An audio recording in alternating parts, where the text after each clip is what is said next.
Tonight on Compass, fundamentalists prepared to make the ultimate sacrifice. He took out a letter and asked me to sign it. I felt very upset, but then I told him, God shall bless me with a martyr, and I was happy for him. This is a message we want to send to the world. We are preparing our mothers to bid farewell to their sons. And thank you for joining me for the conclusion to our two-part series examining fundamentalism in all major faiths. In this series, former Dominican monk and now television presenter Mark Dowd says fundamentalism, at its core, is a search for identity and for a genuine sense of the sacred. Tonight he traces the origins of militant Islam and seeks to understand why hatreds are so deep and so deadly.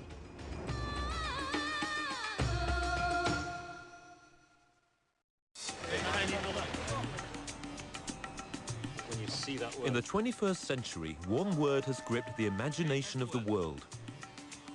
A word linked with a bizarre medley of people. Does anybody here know of somebody who's like this?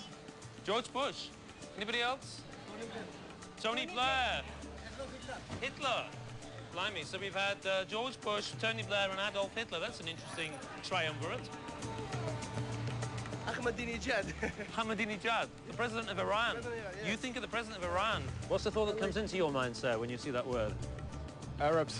Katarpanti. What do you think of? It is related to Israelis people, you know. I wish I had a dictionary. Is it in Webster's? I oppose it. You oppose it? This man thinks it's a good word.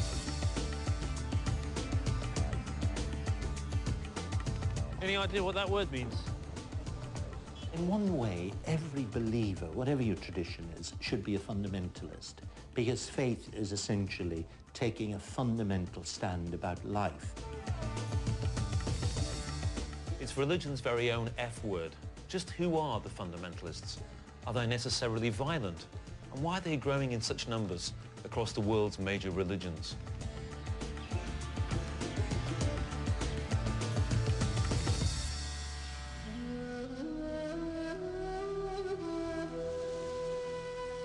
The word Islam means submission. For the world's 1.5 billion Muslims, God is almighty, inscrutable, and unknowable. For a number of non-Muslims, this expression of religious faith has become synonymous with extremism, but the truth, as ever, is more complex. Islam was actually the last to develop this militant kind of piety. Because given that fundamentalism is a response to modernity, modernity has to take root in a region before there's going to be a religious riposte.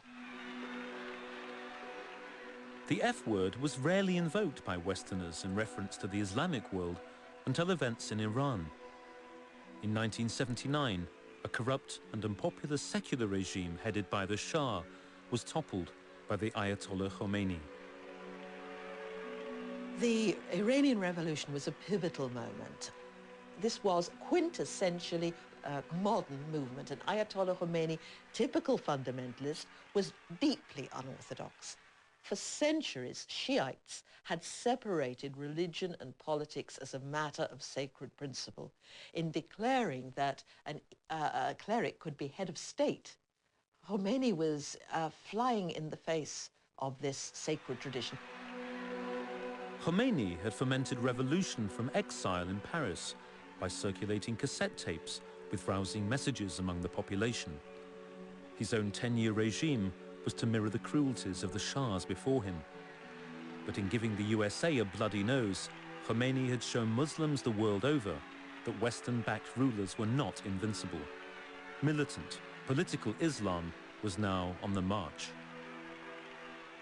Most Muslims are not fundamentalists, but many are, and the reason they are is in one sentence, because the old politics of nationalism, of communism, of liberalism is seen as having failed.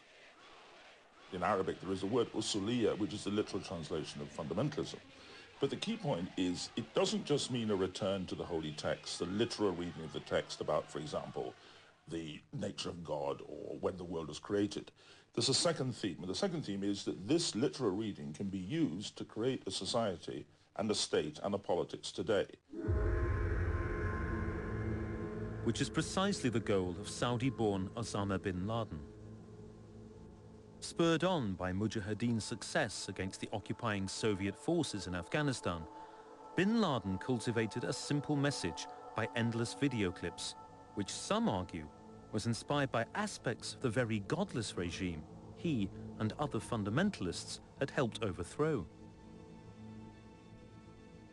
They've studied communism. That's why part of their whole philosophy of exporting revolution is straight out of the communist book. Their critique of the West, their critique of globalization as imperialism and exploitative. Bin Laden is saying, number one, our lands are occupied, not just Palestine, but Kashmir, Saudi Arabia, occupied by foreign armies and foreign settlers, number one. We want to chuck them out. Two, our oil wealth and other wealth has been stolen by greedy foreign companies. Standard ex-communist argument, if you like. Three, our elites, our governments have been imposed by Westerners. Fourthly, they apply a double standard. They say they must have freedom, but they don't give freedom to us. He's a cruel and dangerous and demented person. But the core arguments that bin Laden is making, and to which he appeals to people, are ones which are modern secular arguments in a religious form. Bin Laden has many admirers. One of his biggest here in the UK is Anjem Choudary, former spokesman for the recently outlawed sect known as Al-Ghuraba. A number of its members were present at a fiery demo, following the controversy over the magazine cartoon depictions of the Prophet Muhammad.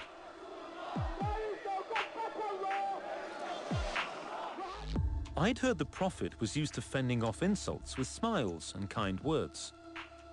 But there wasn't much evidence of turning the other cheek on closer examination of the group's website. Should those people who devise those cartoons be threatened with death or not? It's a very simple question. Well, I mean, at the current time, this is the subject of court proceedings in Britain, so I don't think it's appropriate for me to be commenting too much on this topic. However, there are many instances where the Messenger Muhammad was insulted, and when he asked certain of his companions to go and to implement the punishment. And the punishment for insulting any of the messengers of Allah is the death penalty. Since those words were uttered, Chowdhury's Al-Ghuraba group has been prescribed by the government's anti-terrorism laws. But Choudhury fights on, his dream as of a Britain under Islamic Sharia law. But that isn't all. The Prophet Muhammad, he claims, warned that only a tiny minority of his followers would be capable of cleaving to the truth. He said that my community will be divided into 73 sects, and he said 72 of them will be in hellfire. One will be saved. And when he was asked which one this was, he said, those people who follow me and my companions. Yes, we believe that we are part of this sect. Opposing such sentiments is Islamic scholar Tariq Ramadan. He's urging Muslims in Europe to embrace democracy and find common ground with believers in different faiths. Ramadan says we cannot ignore a number of Islamic groups that are seeking to radicalize the young. They are not only exclusive, they are not only authoritarian, but they are also very dangerous in the way they just speak about their own fellow Muslims, attracting young Muslims and pushing them to isolate themselves from the society, saying it's not your society. Choudhury, for his part, doesn't care much for labels like fundamentalist or extremist. I think that these terms, you see, are pejorative, and people will have preconceived ideas when they are used. I think it's more important to look at Islam and to find out what Islam means from the divine text. There's no such thing as a moderate Muslim. Do you think Tariq Ramadan falls into that category? Indeed, I think Tariq Ramadan falls into that category. He is one of those people who want to call for reform of Islam. He's talking about European Islam. Again, these things are oxymorons. There's no such thing as a European Islam. Either there is Islam or non-Islam. It's Let's Talk with Sati Ludhianvi. Two men and two very different understandings of Islam. They agreed to a radio debate. Not surprisingly, the July the 7th attacks in London figured prominently. And Anjem Choudhury was quick to bring up the final testament of one of the bombers. If you look at the will of Muhammad Siddiq Khan, you will find that he talks about the fact that his sanctity has been violated, and he talks about the fact that he needs to retaliate and go see those people who are fighting against their brethren. So I think rather than talking about the incident in isolation, you need to have a look at the surrounding circumstances. I think if the British government kept their hands off of Muslim lands, they stopped supporting the tyrant regimes, they stopped the draconian laws and measures against the Muslim community in Britain, there's no reason why something like 7/7 should take place. You are nurturing the victim mentality. I'm sorry. Start by saying that we can share, and we are sharing in this society in Britain, values of justice and respect of life, and that we cannot kill the people. And start by saying that between us and them, it's not a question of culture, it's not a question of values. We have shared values. The Messenger Muhammad, he said the Muslim Ummah is one brotherhood. He didn't say your brotherhood with the Christians and the Jews. He said your land is one, your war, your honor, your peace is one, and any one of you can represent all of you. So there is a concept, if you allow me, Tariq, of whereas the Muslim Ummah and the Muslim community is distinct from other communities. We're not speaking about that, we are speaking about the principles. Do we have principles with the same But I'm not a brother with a Jew or Christian, Tariq. I don't know if you want to classify them as your brothers, but... You are not a brother in humanity? No, I don't believe that there is a concept of a brother of humanity. So let's move on. Actually, it's an Islamic concept. Okay, let's talk to Mr. Khan now. Thank you very much. Mr. Khan, good afternoon. Good afternoon. In the process of the discussion, I was just doing some quick research on the net about the term democracy. So I thought, let's find out what these mean. Democracy, it's a means of regulating the laws based upon a certain belief.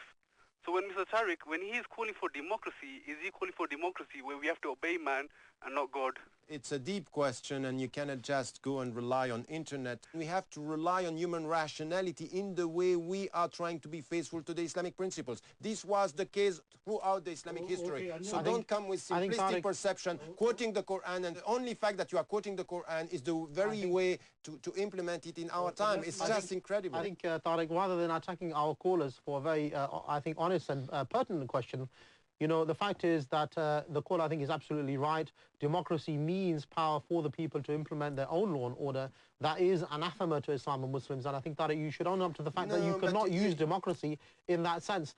We understand, Tariq, if you don't mind me saying that. Heated exchanges, but nothing compared to the ensuing clash over a short and controversial word from the Quran, kufr, a multi-layered word which radicals interpret as disbelief, rendering Jews, Christians, and all those outside Islam as infidels.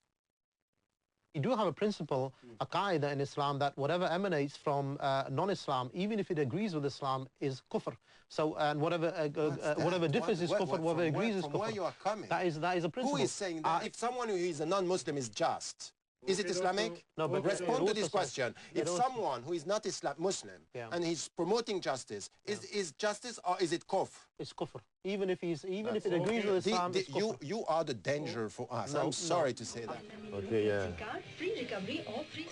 There's a Western tendency to generalize about the Islamic world and talk of Islam thinks this and Islam says that. But after an hour of seeing this frank exchange of views, surely any such tendency would have to be discarded.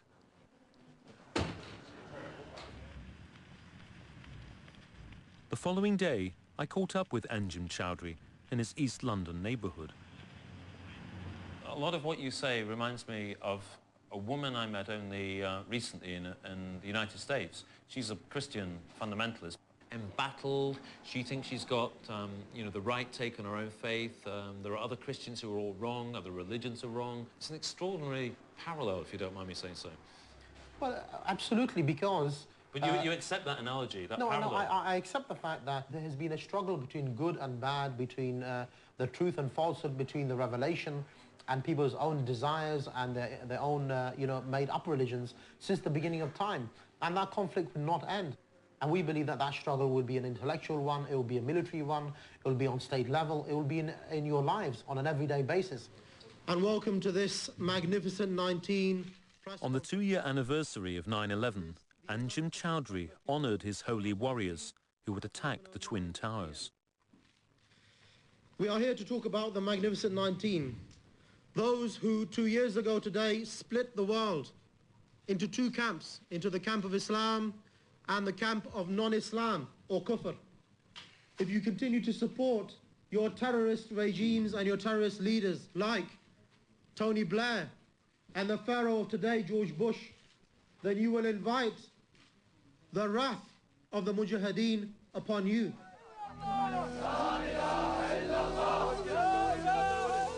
Chowdhury's views may be anathema to most British Muslims, but groups like his have been quick to exploit images of war and oppression.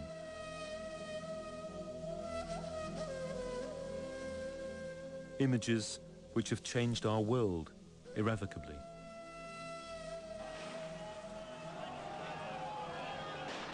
I think the Islamic public has come into existence in a way that wasn't there before. Muslims are aware of what happened to Muslims in other countries. They were 100 years ago with newspapers and before television, but it's even more so now. Satellite television has made a big impact. It's not the only story. But people see things and see things as linked which weren't linked before. 20, 30 years ago, nobody cared about Kashmir or Afghanistan or Chechnya or Bosnia. They didn't know where they were, but now they do. If that Islamic public scrutinizes more carefully than ever before, then here is one place which has recently been under the microscope. This is the entry checkpoint to Gaza in the Israeli-occupied territories.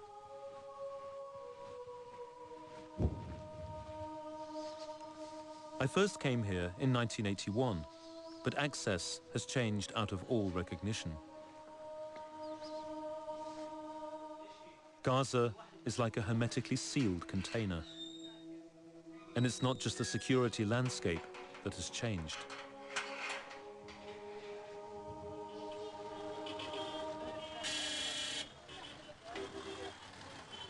These 147 square kilometers arguably must contain more fundamentalists per head of population than anywhere else on planet Earth. In the last week, we've had Israeli missiles killing Palestinian militants. We've had victims of shelling attacks on the civilian side. And all this in part of the world that's now home to Hamas, the democratic choice of the Palestinian people. Hamas has its roots in the radical Egyptian Muslim Brotherhood. Its 1988 founding charter committed it to the destruction of Israel, the very state that, ironically, had a hand in its creation.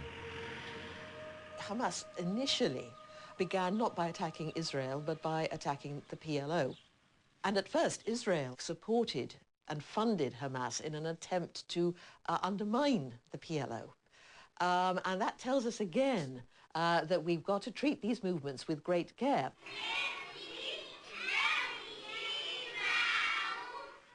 The Arabic word Hamas means seal. It's a movement with many faces. There's cuddly Hamas that funds schools, hospital clinics, and wants Islamic values in every sector of society. But there's also a military wing that in the past has carried out operations into Israel. Suicide bombings by Hamas itself have eased off in the last 18 months, but Israel says the new government is not doing enough to control other radical groups and insists at heart Hamas is still a terrorist outfit. We never used violence against the government before.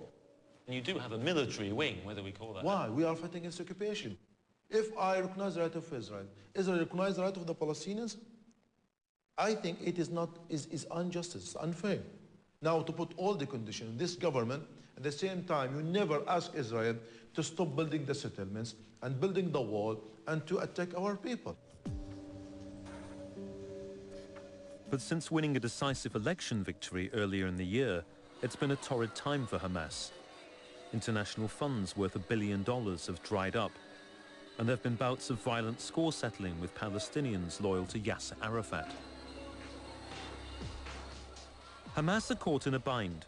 They need to change their stance to get their hands on foreign aid, but if they do that, they may alienate many of the very people who have put them into power. I went to meet one of Hamas's biggest backers.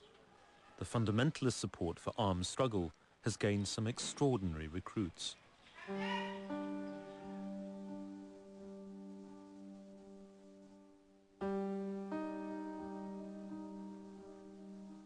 This is Mahmoud. After the start of the Second Intifada rebellion against Israel, he came with a message to his mother. He took out a letter and asked me to sign it. It was a letter to Sheikh Salah Shahada, beseeching him to accept my son as a martyrdom bomber.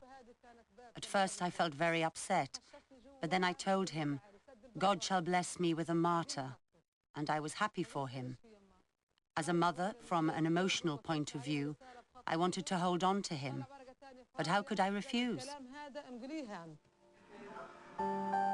She signed the letter of consent, and then Mahmoud asked her to appear alongside him in a video.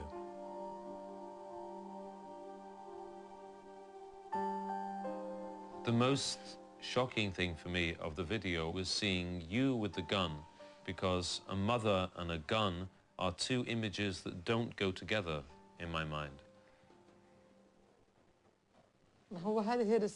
This is a message we want to send to the world.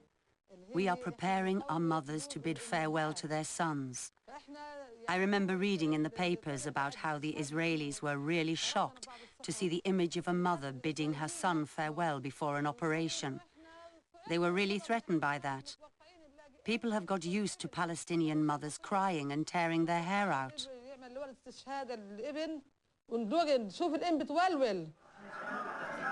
Mahmoud and his fellow volunteers targeted a military base for their suicide mission. They were gunned down by the Israeli Defense Force, but not before they'd killed 3 young soldiers. Those soldiers had mothers as well. Their mothers didn't get warnings. They didn't get a chance to say goodbye like you did. Is that something you've thought about? I had thought of it, yes. I thought of their mothers and I wanted to send a message to them. Leave us alone. Don't send your children to occupy our country and we won't kill them. So long as your children occupy our land, we shall aim to kill them.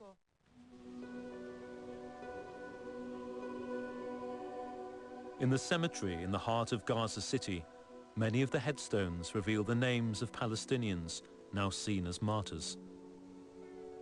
People like Hamas leader Abdul Rantisi, whose car was hit by an Israeli helicopter gunship. Likewise, Sheikh Yassin, Hamas's longtime spiritual leader. Both of these men gave their blessing to suicide missions into Israel, which began more than 10 years ago. The tactic of employing your own human body as a bomb actually began in Sri Lanka with the Tamil Tigers, but since the mid-1990s it's become commonplace here. Now, I'm no expert on the Quran, but I have read it several times, and it does seem to outlaw suicide. It actually says it's haram, forbidden. But those who are tempted to engage in this particular tactic don't see it that way. They see there's a difference between committing suicide and becoming a martyr.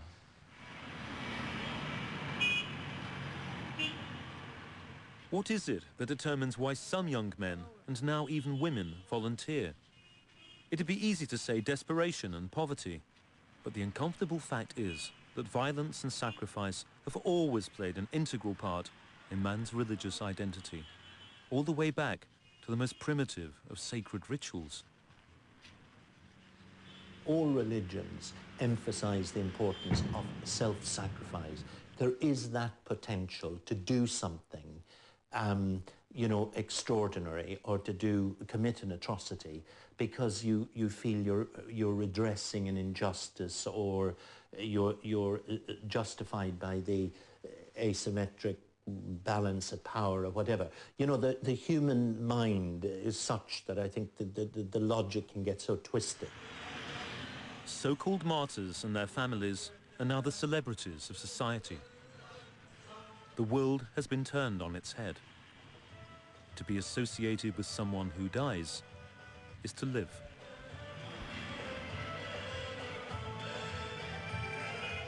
Another day on the road, another funeral.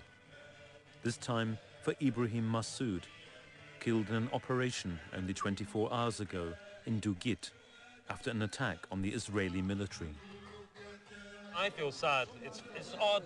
I don't even know you. I feel sad, and yet you're happy. You are sad because you're not certain, but I know where my son is going. I know that my son will bring into paradise many people, and I hope to be one of them.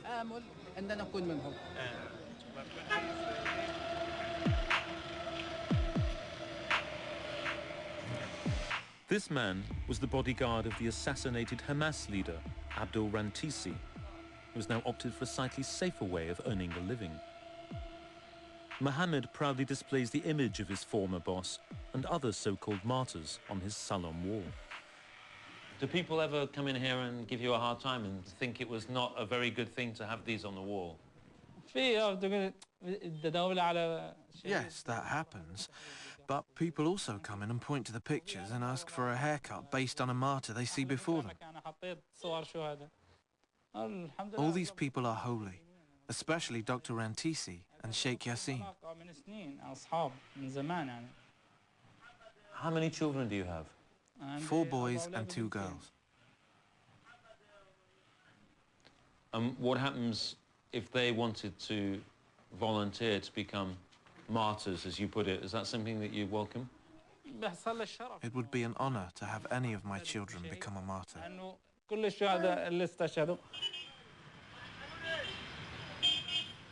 This is the 6th time I've been to Gaza, and never have these images dominated the landscape as they do now.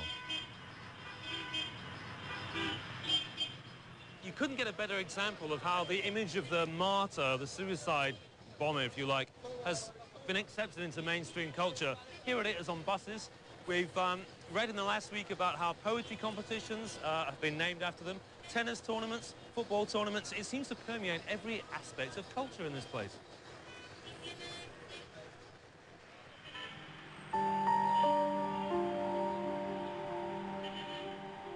Inside the Islamic world, there are raging debates about the ethics of suicide missions. But whatever the arguments, can we really say that this is what God wants of his creatures?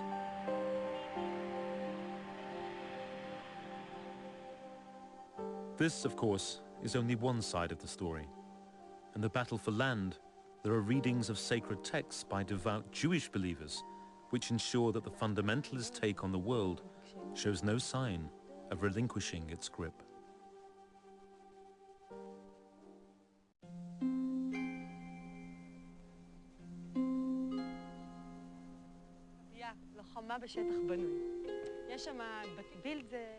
This is Hava Bloom.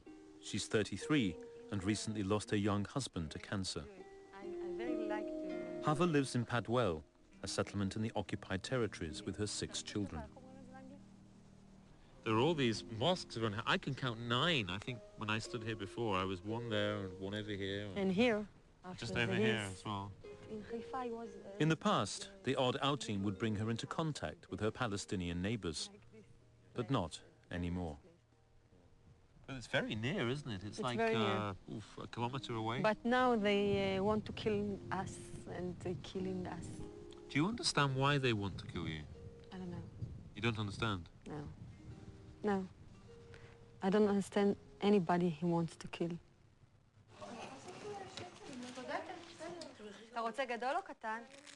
In this embattled state, faith is a great source of strength to Hava and her Orthodox Jewish family. Passover preparations at her aunt's house near Yated, a settlement less than 10 miles from the wall that divides Israelis from Gaza. The notion that this land is God's gift to the Jews is passed down from generation to generation. You know, you want us to be one happy family, but the United Nations says this area is, occupied by people who should not be here. So do their votes not count? No. We believe the same Bible. And the God says that this area belongs to the Jews from the very beginning of the history. But 190 nations don't agree with that. There's a problem.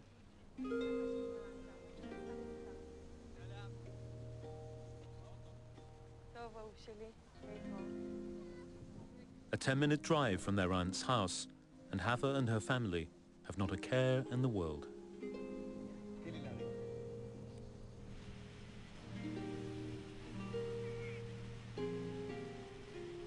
This area was desert completely, desert. The prophet spoke that end of the years, the desert will become blossom with flowers, with trees. And you see right here in front of you, in your eyes, how the prophets become reality, become truth in our generation. But many other things mentioned by the prophets look to be distinctly off course, especially the key concept of the outer boundaries of the promised land. The Bible says that the Jews have the right to settle the land from the river in the west to the Euphrates. The Euphrates is in Iraq, so why aren't there Jewish settlements in Baghdad? God willing, there should be. I mean, you're being very modest. You could go a lot further. No, I haven't given up. Because the Euphrates is in Iraq.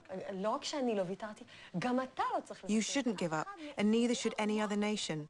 A day will come when we'll have the temple and everyone will go there to worship God, and everyone will want people of Israel to be here. And all the Palestinians will beg, with the help of God, and join up to recognize the Almighty, even you, a Catholic. You'll leave your religion, apologize, and say it was a mistake.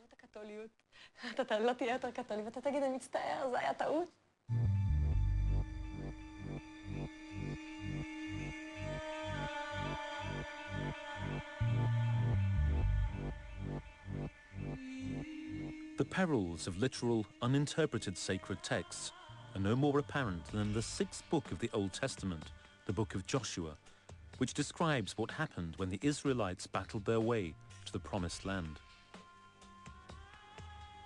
Moses led the Israelites out of Egypt and received more than 600 laws from God, which went on to form the basis of the Jewish Torah. But after his death, it was Joshua who was now in charge, and he led the Israelites over the hills of Canaan, across the Jordan Valley, until the city of Jericho lay in wait before him. After casing the joint and eyeing up the small city of Canaanites before him, it was time to make a move.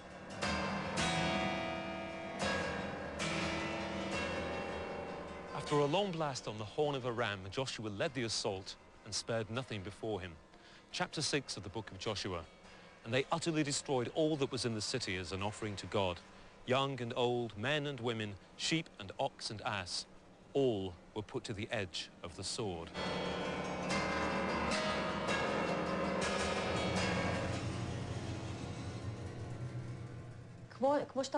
It's just as if you're watching surgery. It looks horrific. There's blood pouring out, but it's for the best. It says in Ezekiel, there's a time to kill, and sometimes you have to kill. I'm not saying it's good, it destroys the soul, but that's the Jewish law. And if that's what Joshua did, I've no doubt it's right. The application of the divine word to a complex world without that middle stage of interpretation can be a very destructive activity. And what happened really in the 1st and 2nd centuries is that in effect the collected judgment of the sages is that none of the wars Joshua fought were meaningful anymore. The way they did this is to say that every one of those nations could no longer be identified. So that's been the situation in Judaism for 2,000 years. Those texts are simply sealed. They're inapplicable to the present. Maybe the old tribes don't exist anymore, but the Palestinians are not even a nation, just a collection of peoples from Jordan and Egypt. They're not a nation. But I do think we have to learn from Joshua, who followed God's law, and I wish we had a commander in the army, and indeed a prime minister who would follow God's law.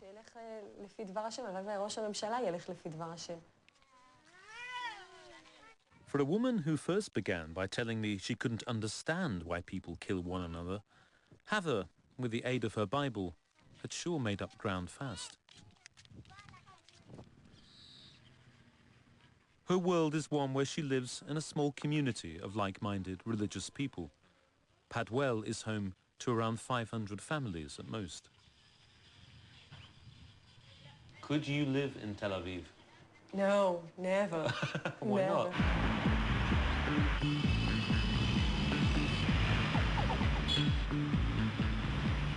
But you don't go to shopping malls?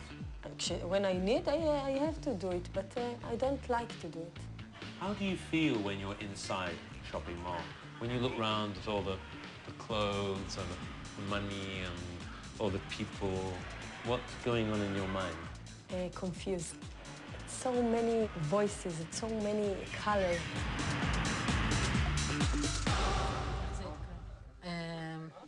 Merav Mikaeli is typically Tel Aviv, sharp, sexy, and one of the best-known faces on Israeli TV.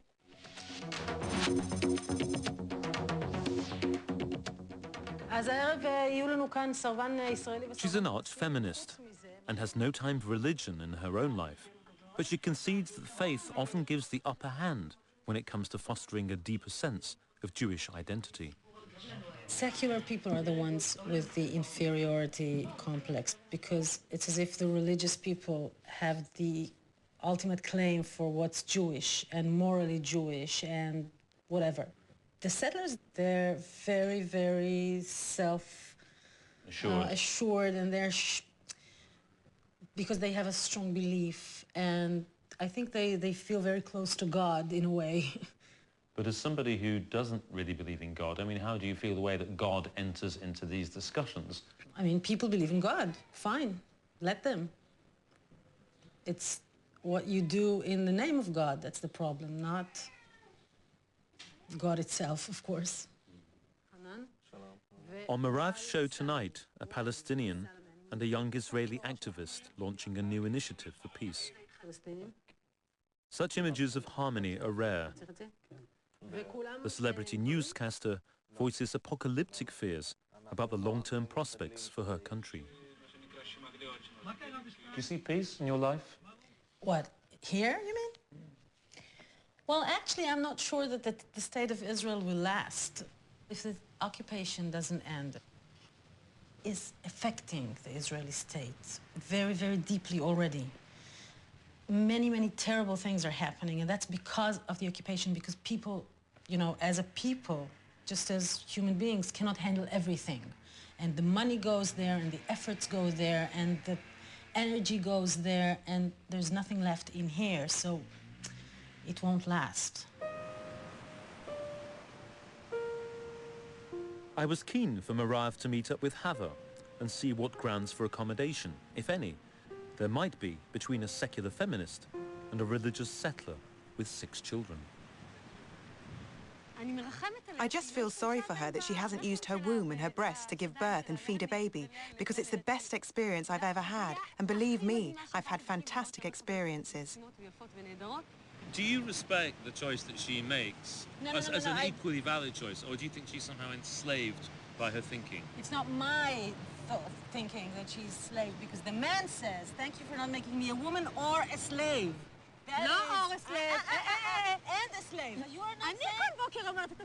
That's not right. I pray every morning and thank God every morning for not making me a maidservant. I'm nobody's slave. How would you feel if this woman with her values was a future? If this woman is the future, then it will not last, definitely not the way it is now. So if that's what it's got to be, that's what it will be.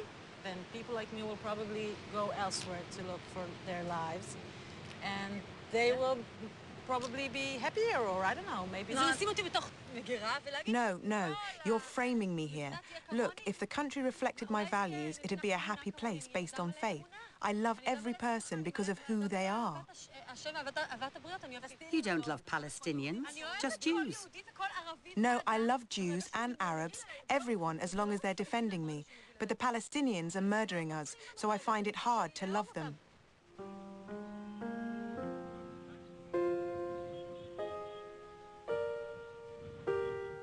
Here, in this tiny strip of land, an unresolved conflict whose tentacles spiral outwards to envelop all of us. I think the Middle East conflict is central to resolving the relationship between the Muslim and Western worlds. I think the West is perceived to be to be partial, rather, in that conflict, that they have not addressed the needs or the grievances of the Palestinians. Now, that is the perception. It wasn't long before I was to get a first-hand account of that perception in what promised to be a most unnerving encounter. In Rafah, right on the Egyptian border, an intermediary had given us a tip-off that some of the militants wanted to meet us and deliver a message. Hi.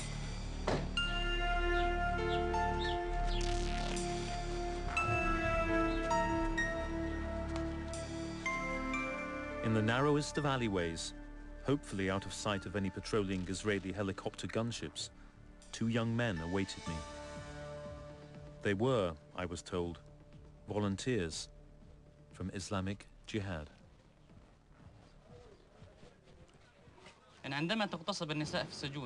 When women are raped in prisons, and I mean American jails in Iraq, and when children and old people are bombed in their houses, is it not right that we should rise up? If I were to mention anything about the Holocaust or say anything anti-Semitic, the whole world is up in arms, yet nobody cares for our dead. We have seen this happen many times, and this is why we fight. Our rage is not a personal matter. The entire world, East and West, is against us. What mileage, I wondered, if any, did the Arabic word for fundamentalist, usuli, have with these angry extremists? Was it a term they even recognized? What do you mean by fundamentalism? We don't distinguish between the fundamentals of our religion and its details, and we want to practice it in its entirety. Not a single word of the Quran has been changed since it was revealed. We remain steadfast in our belief.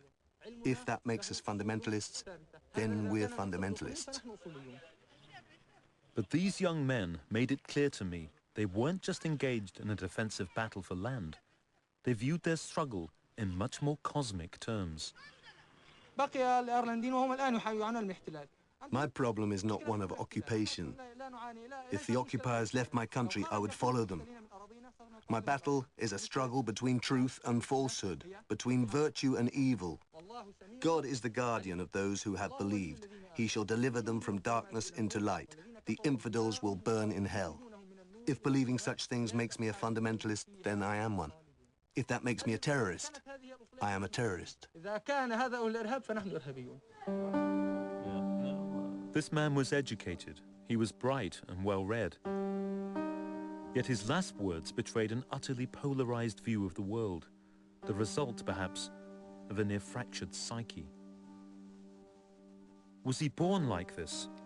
Or has incarceration in Gaza mangled his religious values to such an extent that they'd be unrecognizable to millions of his fellow Muslims?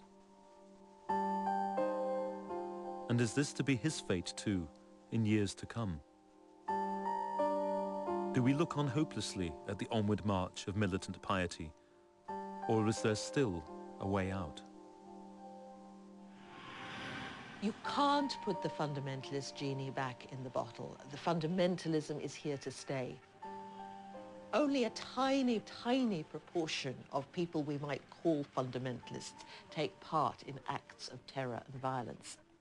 Our main endeavor must be to prevent the seepage of these peaceable fundamentalists who are fearful of modernity, fearful of the West perhaps, prevent the seepage from these ranks into the extremist. So how do we do that? Well, for a start, by being a bit more savvy about how a sense of the sacred is central to some people's lives. The recent row over the cartoon depictions of the Prophet Muhammad betrayed, in my view, an arrogance in the secular West and an utter lack of understanding about why these people were as enraged as they were. Muslims identify with the Prophet Muhammad at a profound level. They see him as the perfect man, somebody who's made the archetypal surrender of his entire being to God, and they hope that by imitating these external attributes of the Prophet, they will acquire his inner attitude of total receptivity to God. When you see, therefore, at a time when Muslims are feeling bashed all over the world, and then the Prophet the beloved figure of the prophet is traduced and depicted as a terrorist, this becomes an insult to the self. Because it's an attack on me.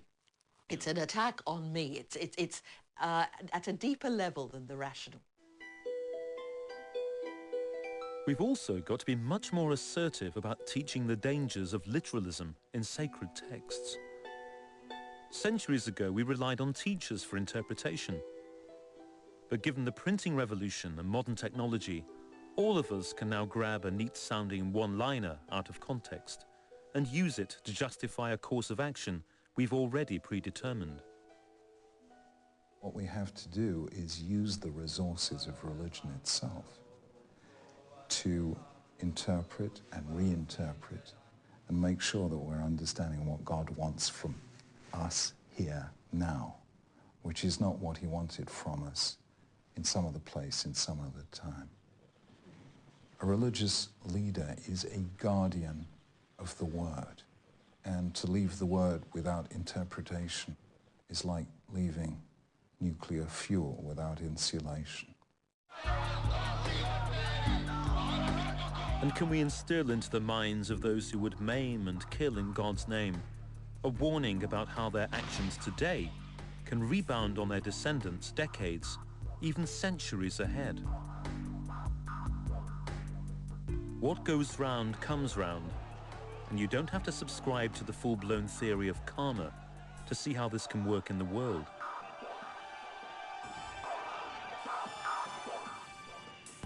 Is it too far-fetched to suggest that present-day Muslims close to Ayodhya in India are paying the price for the hideous excesses of the past, when the invading Mughals paid scant respect to Hindu culture?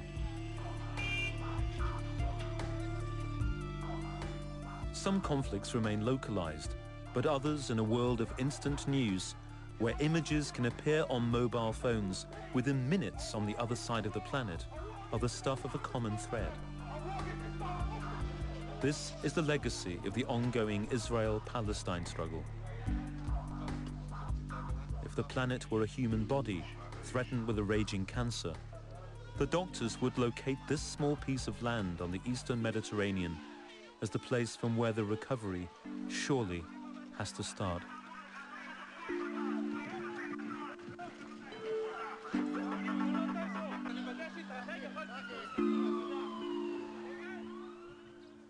I mean, who gave South Africa a chance of peace and majority rule in the 1970s? But then they had de Klerk and Mandela. Ironically, this land is starved of one thing it's produced in droves over the centuries: prophets, towering spiritual figures, secure in their own identities, who can lead their own peoples to identify with the fears of the other. So that's my prayer at the end of this journey. And who knows, perhaps if it's answered, only then will we see the tide of fundamentalist faith finally checked and going into reverse.